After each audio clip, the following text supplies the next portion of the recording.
I guess first, who's kind of playing summer ball and who you're kicking around to lift weights as far as your returnees? We got a lot of guys out playing ball. They're slowly starting to get there. You know, we've only been done a week. Goodhart's actually, he's traveling to the Cape right now, and obviously Kerstad's going to play. He's got a little workout with Team USA. If that goes good, he'll play with them, and then he'll head off. If not, he'll probably go to the Cape.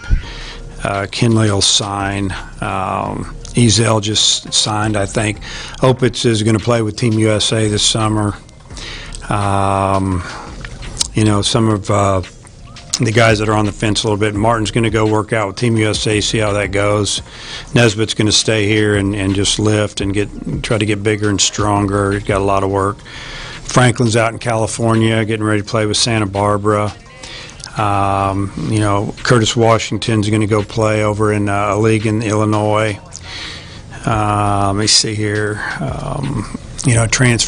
Semester transfer last year.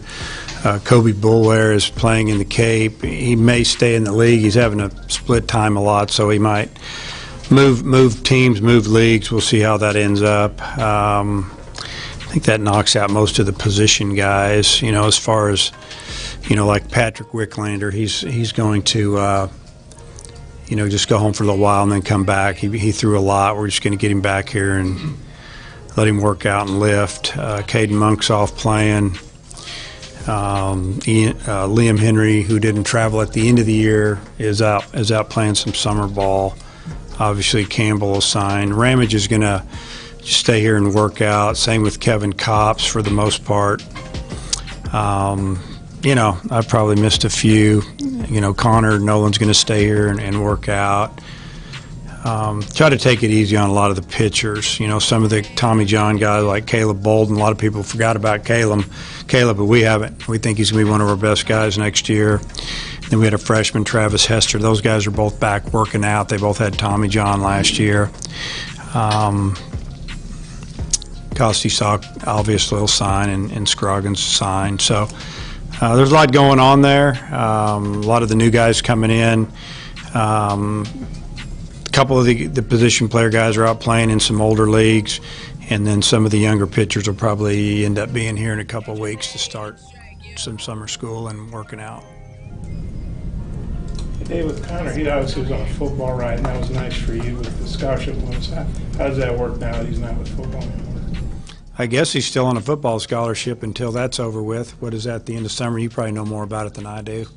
So I don't really know. We're working on some things there. So, welcome in. It's our Monday edition of On the Hill with Pat Jenkins Sports Talk Radio. As we were out the last 3 days of last week on a little minor vacation. But we came back in. We let you hear audio from today's post end of the year press conference from Arkansas head baseball coach Dave Van Horn. A lot to be very excited about for the future of Razorback baseball. This was a very young baseball team. I believe they finished 46-20 on the season, with a lot of players that will be back, a lot of difference makers that will be back for Dave Van Horn and these Omaha Hawks in the 2019-2020 season. Casey Martin, I look forward to having a very, very outstanding year. Heston Kerstad, just to name a few of the guys I expect this to be a very special season this time next year, with Arkansas possibly taking that step further. I still think it. I'll bring in my co-host, my producer, Spike D, on here on my Monday show. I still think they're going to get one, Demetrius. This baseball team, it just has all of the aura of a team that's still yet can continue to live by unfinished business. Yeah, I think Dave Van Horn is on an excellent route. I know he keeps kind of falling short, fell shorter than he did the year before. But I think he had a younger team, and I think if you look at the beginning of the year and you ask would Dave Van Horn be in the same seat that he ended the season with, I think a lot of people would say no. We lost a lot to the MLB last year. A lot of players left. So I think anytime you can get to the playoffs in baseball and can compete at a high level, I know we got put out 2 and out, but I still think we have the pieces in place. It's just in due time. All right, and also note, Connor Nolan, Demetrius, has decided to, go full time into baseball. For those that, have watched this young man throughout sports in the state of Arkansas, high school level of baseball and football, you kind of knew, and I've always anticipated this day would come.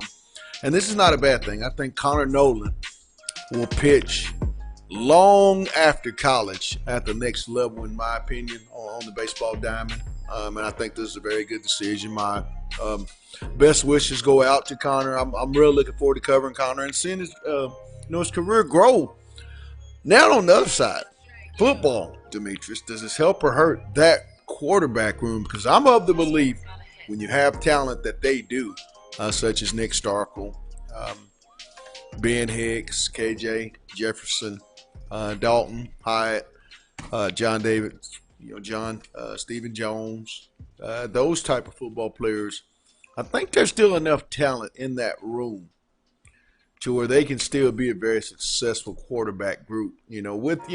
As we know, Chad's going to go out and recruit more talent each and every year in each and every class, and he should. But looking at Connor's decision, what are you? I mean, I think it's going to be great for Connor. I think it's going to be great for the University of Arkansas, and I really think it's going to be great for that baseball program because this young man has a big-time chance to be a major league pitcher and one of the best in collegiate baseball. And so, I mean, where are you at, Demetrius?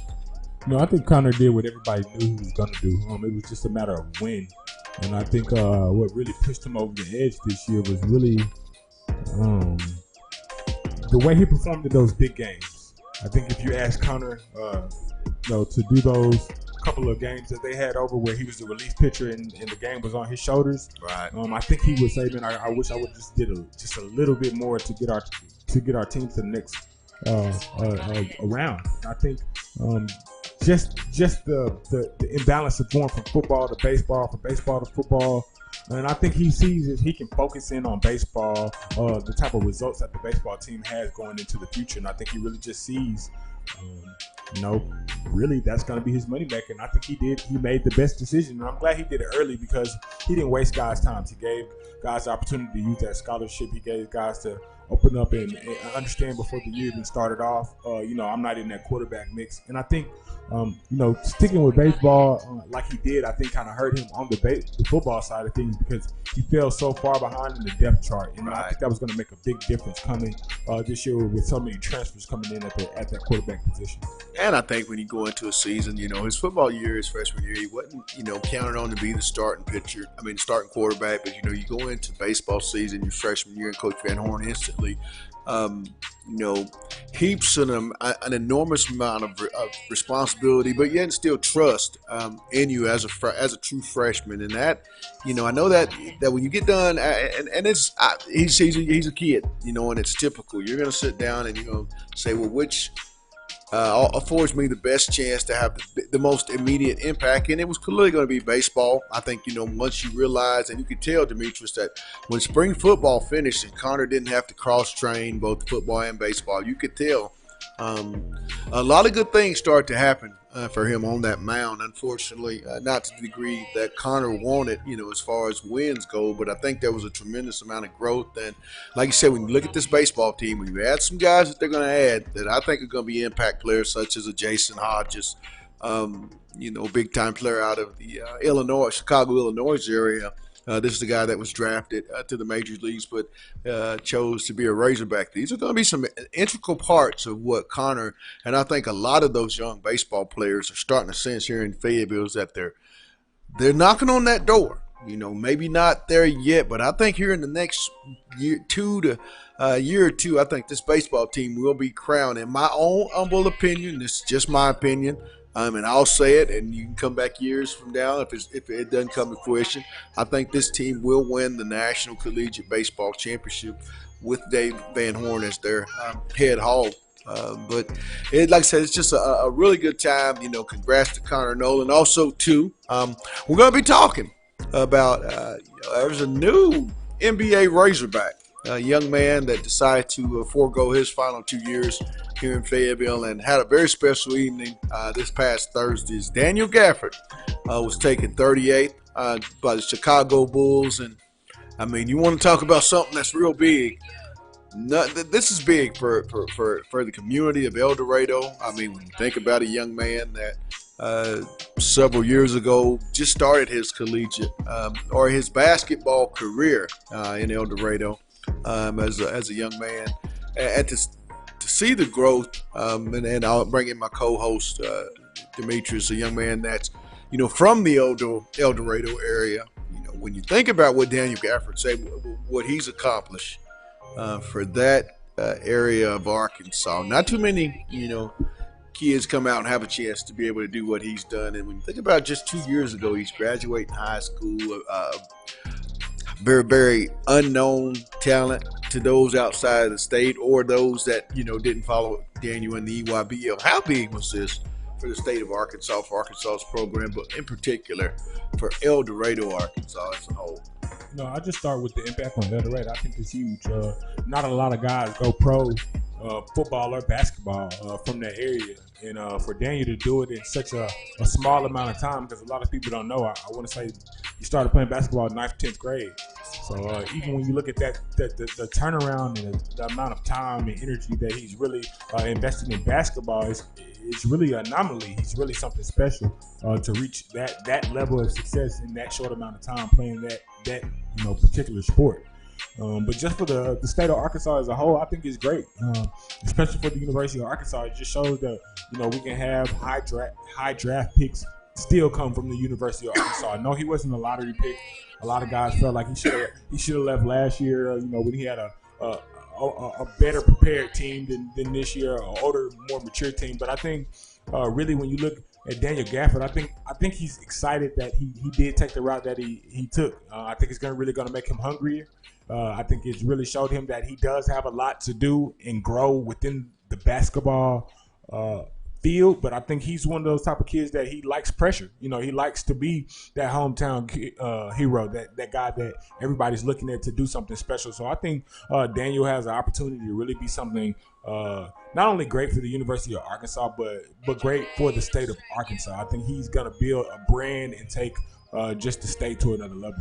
Well, we're going to step away and get us a real quick break. We're going to continue to talk to Daniel Gafford, but we caught up with the GM of the Chicago Bulls, John Paxson, and we'll let you hear his extensive interview on the Chicago Bulls Network. And there's one thing in particular mentioned about Daniel Gafford. We'll let you hear that also, and then we'll come back. It's On the Hill with Pat Jenkins on KDSJ 479. Let's get it. Because he plays very fast, that he's going to have to learn when to play fast, when to slow down. But we think he'll do that. That's part of the process. He's still just 19 years old, and he's just coming into the league. A lot of things to like, and I think because of his positional size and his strength, that he can be a good defender. And but again, he's got a big learning curve. But great young man, as you'll find out as he gets here, and I think he fits into our situation really well.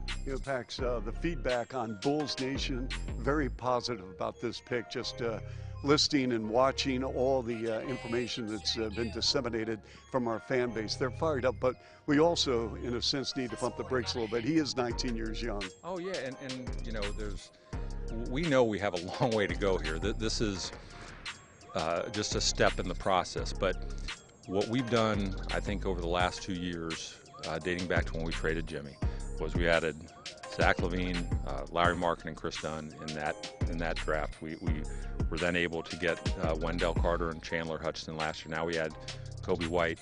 We have Daniel Gafford. we feel like we've made some real strides. And then you add in the fact we traded for Otto, which was as we've evaluated, a really good move at that time.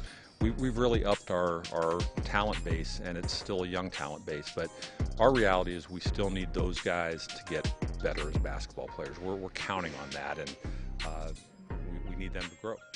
One final question, and then you can get out of here and get some rest. Daniel Gafford, what can you tell our Bulls fans about him? One thing about Daniel that I think we found in talking to him is he's very self-aware. He knows who he is as a basketball player and a young man. What he does well is he's high energy. He can run the floor. He can finish at the rim, protect the basket defensively. Basically, he stays in character, with the things that he does well. He's the type of big that you see in our league that just does those little things. His ability to run the floor and set a screen and get to the rim and finish. That creates space. We talk so much about the three-point shooting creating space. Well, those type of guys like Capella, and not comparing him to those type of guys, but that type of big creates space for guys like Zach LaVine and Kobe White and that type of thing. So we're really excited about him as well. All right, congratulations to you and your staff. Thank you. Thank you. All right, that's John Paxson, Executive Vice President, Basketball Operations, right here on Bulls TV.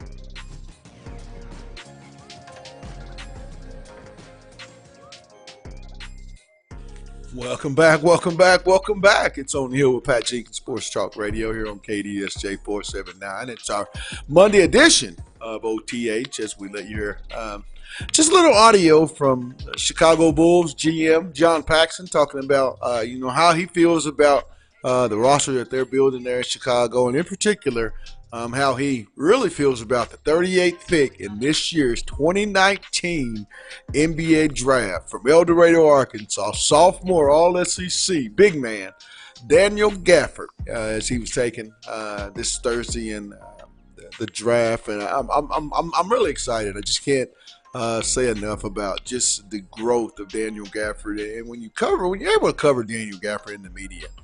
From where Daniel was his freshman year to where Daniel is going into his initial season as an NBA player, the sky's the limit.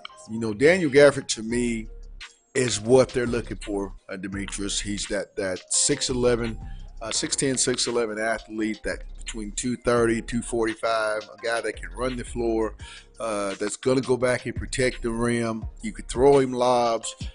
He's really going to be good, I believe, in the pick and roll. And I think as years go on and on, Daniel's the type of guy, and you said it in your comments, and I totally agree. His work ethic is going to get him in that gym to where he's going to work on that 15 to 18-foot jump shot. And I think if he can get that 15 to 18-foot jumper, when it's that time to get that big payday, because, a lot of people – nowadays realize, and that's why you hear so many, he should have gone, in year one. Well, first round money and second round money are both guaranteed money. Maybe not in second round as what you would like, but guaranteed money to me, Demetrius, is guaranteed money. And I'm of the belief when you get hired for a job, it's up to you. After you get that job, your value, once you get in. It's not about staying in, being in the league. It's about staying in the league now. And I think with all the attributes that Daniel brings to the table, this man brings a lot to the table. Now, you can talk about what you want to talk about, but it goes beyond. He's a freak athlete, and that right there alone puts him in elite company with some of the bigs like Clint Capella and those guys. Let's just be real. Do you honestly think Daniel Gafford would be as ready as he is this year had he went out last year? Because I firmly believe it would have been more of a let's draft him in G League. And I don't see that being the case, this year. I think Daniel Gafford was drafted with intent. He's coming to play right now. Like I said, I think it really humbled Daniel from a player's point of view. When you're riding that high and guys are saying, hey, you'll go, number 5 and, you're a lottery pick, the top 3, that could be exciting, but that also can make you content and kind of complacent with where you're at. Right. But I think with with Gabbert having that, that ultimate high and then kind of falling amongst the ranks as time went on, it showed him how much he still had to grow as a player. And I think that was probably the best thing for him to not receive that paycheck, because now he has something to work with. I always tell you, going back to Brett Bielema, how I felt Brett Bielema got that paycheck too soon, and he kind of took that foot off the pedal. But Good point. I think again, Gafford still receiving that second round money. He still has enough money to go do the things to take care of his family, change his lifestyle, improve family members' lifestyle. So now I think it's still around that enough money to where I still have something to work for. I still have things within the league that I have to accomplish. It's not strictly about money now, because he has that money now. Now it's really about, okay, like you said, how long can I stay here, Right. and the success and legacy I can leave within this organization. I think it's going to be I think he's in a great situation going there to Chicago, where, he doesn't have to necessarily, come right in and be a starter, but still be someone that's going to come in off the bench and bring energy. And I think if you're one of those type of energy guys with the way today's game is going, you're going to have a chance to, be in the NBA for quite some time. And I think, like I said, Daniel's going to only get better offensively. He's going to continue to grow. I mean, his work ethic is going to allow him to have every opportunity to grow defensively. I mean, you don't have to tell this young man to protect the rim, and you do not have to tell this young man to run the floor. I mean, it's quite evident his athletic ability is already in that NBA elite level without question. Hey, I don't mean to just jump subject topics here, but I just clicked on our Facebook chat and we had a comment from Spud Snyder. Rob? He it's a football question. He wanted to know is Hicks the QB for our team this year? What's your comments on that? I think that's still to be determined. I think with the competition that Coach Morris and Coach Craddock and that whole entire staff want to, start to put forth, not making anyone at any position go into the season feeling like I'm going to be the starter. Iron sharpens iron. Competition is going to make each and every individual better. So I think right now, when you have to ask me, I think Ben Hicks, having gone through spring ball, may have the edge. Yeah, I think when you have a situation like that. But Nick Starkel is a guy that Coach Morris and that staff at SMU recruited quite heavily and are very, very familiar with. I can really go back and recall the big-time game that Nick had at Texas A&M that, enabled Kellen Mond to kind of, seep in there and get the advantage. But I think, and if you ask me personally, Demetrius, I think it's going to be Nick Starkel. I really think there's something about the aura in which these offensive players that I've talked to out and about town, they feel about Nick. And so I think it's going to be but I mean, you never know. I know there's going to be competition. If you ask me right now who's the starter, I definitely have to say Ben Hicks. I have to agree 100% with having gone through the offense those 2 years. He's put his time in, and I think from a coaching standpoint, you just have to look at how much better or how better the team has become since since Ben's come on campus. Right. Because you've heard Coach Morris talk about how Ben has not only been a player, but he's been a coach. So just with that and understanding of the playbook, I would definitely have to say, yeah, Ben is our number one if the season had to start tomorrow. But I think once Nick Starkel kind of comes in, I think his physical attributes and just his ability to play the type of game Coach Morris wants, I think is built more in his favor. And I think his arm is stronger. That's one of the things that I've heard from a couple of players is that Ben kind of doesn't quite have that deep ball threat. And I think Nick Starkel can add that deep ball, and not only that deep ball, his legs. We've seen him have the ability to make plays with his legs. Nick Starkel definitely has a big-time SEC arm, big-time, possibly, at the next level type of arm. And I think, with his understanding, being able to go through the upcoming fall camp, I still think the competition is going to be wide open. I do give right now, as the question comes about Ben Hicks, the edge, having played 2 years in the system and gone through spring football and gotten kind of familiar with the offensive skill position players that he has at his disposal. I'm pretty sure the talent level at Arkansas far greater, and that's not to be any belittling of any athlete, but that's just be real, Demetrius. SEC athletes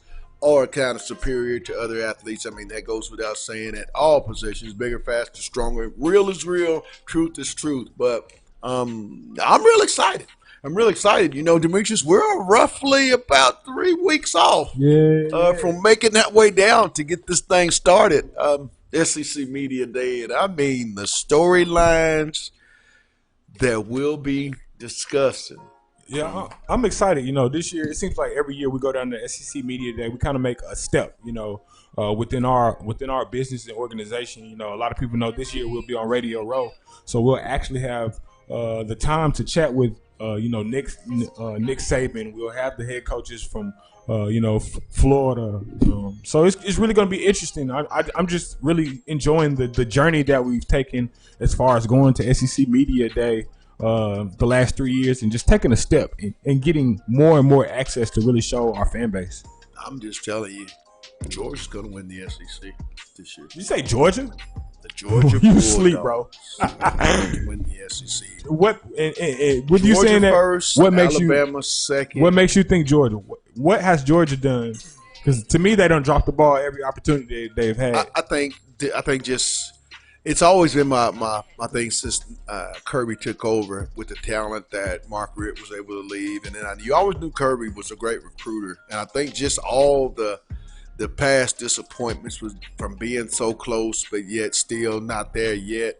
I think offensive line, they'll slightly have the best offensive line. I think, Sam Pittman, I'm a real huge Sam Pittman fan as an offensive line coach. I think he's the best in the business. And I think that's going to be the edge, is the best offensive line in Atlanta, Georgia for the SEC championship will finally tilt and be the difference that the Georgia Bulldogs win the ball game. Plus, I think Fromm. I think he's going to have a very, very special junior year, and they're going to get it done. Just too much talent, and it just the time is right. They've gotten too close, in the national championship game, the SEC championship game prior to the national championship game, and then in last year's SEC championship game. Georgia's knocking on the door, and it's just a matter of time. When I've always said, you've heard me say this many times, and you listeners as well, parity is about to step into the SEC in a major way,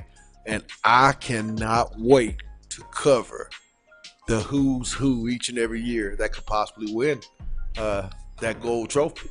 It's interesting that you say Georgia, but I honestly think Florida has a. There you go. The opportunity. Okay. To now listen, listeners. I'm gonna do that again. Why? Tell me why you would go with the Gators. I've had my stint with Georgia. I feel like they've had their opportunity for the last 2 years to really seal the deal. But now I'm all about the next man up, and I just feel like it's Florida's time to come back in that circulation of being great. When you look at SEC history, Georgia does have a history of winning national championships, but so does Florida. So does LSU, Tennessee.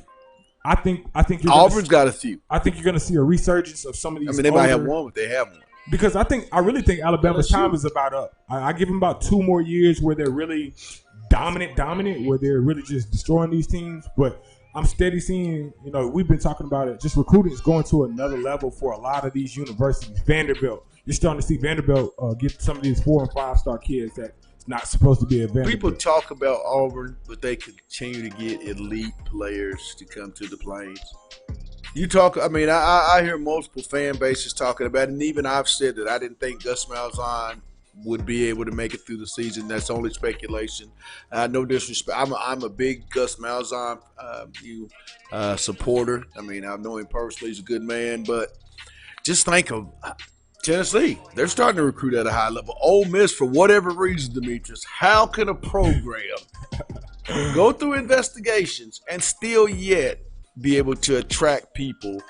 Is it the Grove, or is it that Matt Luke is just that good of a recruiter? Has great people on his staff that are able to build relationships. I think that's what you see so big around here, is the staffs and the amount of staffs that have those dudes that can go out and recruit those dudes. For sure. I think location has a lot to do with it too, because if I had to pick a school, any school that I really want to recruit for, it would probably be Auburn when you really look at the geographics. You have family down in that enterprise. But it's not even that. I didn't know how close Auburn was to Florida. I didn't know how close they are to Atlanta. They're right there in Alabama. So when you look at the top crop of kids, when you're talking school rankings, Auburn has the.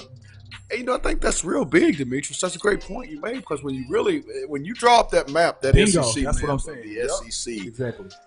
it's like all these schools are that 3.5, 4 hour mile radius, from one another, with Arkansas and Missouri being, kind of the outcast of the bunch. You think about LSU, not too far from College Station, hence why so many kids make their way from Texas to LSU and vice versa, that New Orleans, Baton Rouge area up to College Station, and that's why you and I've been telling people, and we've been saying it on Old Chase. We have people, you've heard us. Parity's on the way. Definitely.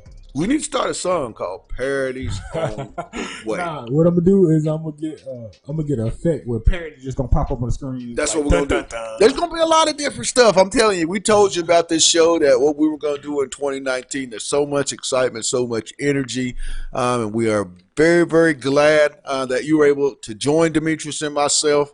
We'll be here tomorrow once again, trying to get some special guests, special things. We're not going to tell you what it could be. Just got to tune in. We'll be here, and we hope you will too. But we're not going to leave out real quick. We're going to take a real quick break and let you hear a little bit more of Dave Van Horn's post end of the year press conference, and let's get a little taste of how he's feeling about the Omahaws in years to come. And then we'll come back and close this thing out. It's On the Hill with Pat Jenkins on KDSJ 479. Let's get it. Connor Nolan, I feel the same way. There's a couple other freshmen in there that, maybe they were in the shadows this past year, and whatever you want to call it, that I think that are going to make a jump for us. We have to have them make a jump. Hey, can you remember having a recruiting class where you going to lose signee to the pros? I really can't. Just figured we'd lose one. We got a couple of JC transfers coming in, and Chet Allison is a big 6'2", 220-pound center fielder, right fielder. We can play anywhere in the outfield. That had a tremendous year in California with a wood bat and aluminum bat, but he turned down a lot of money to the Dodgers, and he went to a Dodger workout. They offered him pretty good plus school, and he wants to play in our league. Thinks he can come in and double his money, and I think he can too, maybe more than that. A lot of times when the JC kids get drafted and get offered a couple $100,000, they're gone. So we appreciate him having confidence in himself to come in here and do what we think he can do. And there's a couple others out there, but yeah, it's kind of, it's interesting that we've kept some. So is that good or bad? Well, I think it's a little bit of what we talked about earlier. The scouts are a little leery about some of these high school kids, especially you're talking about a right-handed power bat. If it's a left-handed kid, they might take a little more of a shot, but right-handed, hey, we're going to let you go to college, or we're going to give you a little bit of money. And these kids want to not come to school. They're wanting more like $800,000 or $1 million, and they might get $300,000 or $400,000. And that's not what they want, so we're going to get some of those kids. We should have had 4 or 5 more kids drafted. And what the scouts are doing, they're not wasting a lot of drafts or just throwing out a draft for somebody that's awfully good, but they know they're not going to be able to sign just for the kid. And you used to see that a lot more. Now, pretty much if they draft you, they're going to try to give you something and get you there. Dave, you mentioned pretty much all year Opitz and the jump that he made. Just what's his value as far as leadership, and do you think he can make another jump hitting-wise? He's going to make a jump hitting-wise. There's no doubt in my mind. The plan for him was just to keep him here this summer and just have him try to put on 10, 15 pounds if he could. And then further down the road, you won't see him catch very much for us in the fall. We've got a couple of catchers coming in, young guys that we want to really catch and get a lot of time. Opitz catch every now and then, but really just try to keep him real strong. And but now he's gonna go play for Team USA, and they've been following him a lot lately. I think they feel like that he could be the best defensive catcher out there. That's a junior to be, and he's one of two. So as far as I know, he's been put on the team. He doesn't have to make the team, and he'll leave Wednesday, and they'll be gone for about 3.5 weeks. He gets to go to Japan, play Cuba. Welcome back, welcome back, welcome back. It's our Monday edition of On the Hill with Pat Jenkins Sports Talk Radio. As we were letting you hear a little bit more of Dave Van Horn, Arkansas men's head baseball coach, his closing end of the year press conference, talking about his Omahas. I mean, like I said, people, there's going to be a lot in the future for Coach DVH. I'm like, it's kind of like Draymond Green said, Demetrius, don't believe all the nonsense. They'll be back. Just unfortunately, I really had this team, in my opinion, for what it's worth. I had this team getting back to Omaha next year and the years beyond. They are a year ahead of my schedule, and I'm kind of excited myself to see what's in store for those Razorbacks. Once again, I want to give a big thank you to Daniel Gaffer. Big congratulations. Go represent those Hogs, my man, and represent the state of Arkansas. And as they call it, what's it called, Demetrius, in El Dorado, it's the what? It's the pound, baby. We'll represent the pound. You heard him. One of your own. He wants you to represent the pound. Also, too, want to thank our sponsors, Lindsay and Associates, with an office location in Fayetteville, an office location also, too, in Rogers. Locomotion, located just below the Northwest Arkansas Mall. And also our new sponsor, Corey Beck's Custom Painting, for all that you do to make our broadcast to all you listeners and viewers possible. But once again, my producer, Demetrius, they call him Bimmy Guy when he's mixing those sounds, but when he's with me, he's Spike D. Runs everything behind the board. That's going to do it for me, and thanks for all you listeners. We'll be back tomorrow because I can't wait for more. Been gone too long. It's time for OTH to get it going.